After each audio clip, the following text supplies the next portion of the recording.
Hi! Welcome back to my channel. ఒక్కసారి నిఫ్టీలో ఈరోజు ఏం జరిగిందో చూద్దాం. ఈరోజు ఏం జరిగితే నాకెందుకు, రేపు ఏం జరిగిద్దో చెప్పమంటారా? ఒకసారి ఈరోజు ఏం జరిగిందో తెలిస్తేనే కదా రేపొద్దున ఏం జరిగిద్దో చెప్పగలం. సో ఒకసారి ఈరోజు ఏం జరిగిందో చూద్దాం. ఏం జరిగింది ఈరోజు? ఏం జరగలేదు అసలు. నిన్న ట్రెండ్ లైన్ ఇలా అనుకున్నాం కదా, ఈ ట్రెండ్ లైన్ బ్రేక్అవుట్ ఇచ్చి దీని కింద కనుక ప్రైస్ వస్తే ఇక్కడ వరకు వచ్చే ఛాన్స్ ఉందని అదే రాలా. కానీ మార్కెట్ సెల్ సైడే ఉంది.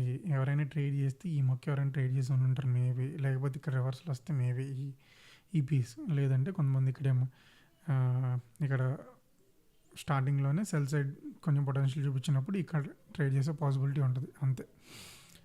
ఇంకా మిగిలిన మార్కెట్ అంతా ఒక్కసారి 1 అవర్లో పెడితే 1 అవర్లో పెట్టుకొని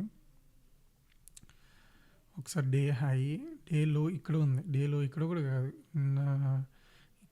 ఈ క్యాండిల్ ఉంది కదా రెడ్ కలర్ క్యాండిల్, ఒకసారి అది మార్క్ చేసుకుందాం. దానికి ఆ సెక్షన్ ఒక హైలో మార్క్ చేసుకుంటే మొత్తం మార్కెట్ అంతా దాని లోపలే ఉంది. నిన్న మార్కెట్ చిన్న క్యాండిల్ ఒకటి ఫామ్ అయింది డైలీలో.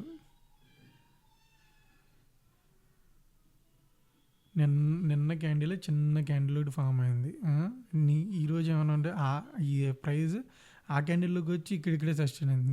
ఏంది దానిలో చేయడానికి చూడడానికి కూడా ఏముంది? ఏదో చిన్న చిన్న స్కాల్పింగ్లు చేసుకోవటమే కానీ ఒక పెద్దగా ఏం లేదు మార్కెట్ ఈరోజు. మేబీ ఇలా కొన్ని డేస్ ఇలా కన్సల్టేట్ అయితే కొంచెం మంచి మూవ్ వచ్చే ఛాన్సెస్ అయితే ఉంటుంది. ఓకే, ఇంకా రేపటి అనాలిసిస్ అంటే అసలు ఈ డే రేంజ్లు దాటి బయటికి వెళ్తే కానీ మనం ఏమి చెప్పలేం. ఫస్ట్ ఈ డేస్ వస్తుంది, ఒక క్యాండిల్ ఫామ్ అవుతుంది, మొత్తం దానిలో ఉండిపోతుంది, వస్తుంది ఒక క్యాండిల్ ఫామ్ అవుతుంది. నిన్న కొంచెం బెటర్ ఈ రోజు కన్నా. కనీసం నిన్న ఓపెన్ రేంజ్ అన్నా బ్రేక్అవుట్ ఇచ్చి కనీసం కొంచెం బై సైడ్ అయినా సరే మూవ్ అయింది, లాస్ట్లో పడింది, కొంచెం బై సైడ్ మూవ్ అయింది కాబట్టి కొంచెం. అసలు ఈరోజు అసలు ఏం లేని కూడా లేదు అసలు. ఓకే, నచ్చితే లైక్ చేయండి, సబ్స్క్రైబ్ చేయండి. నాతో కలిసి ట్రేడ్ చేయాలని చెప్పేసి అనుకుంటే కింద డిస్కౌంట్ ఛానల్ ఒకటి ఉంది, అది ఫాలో చేయండి.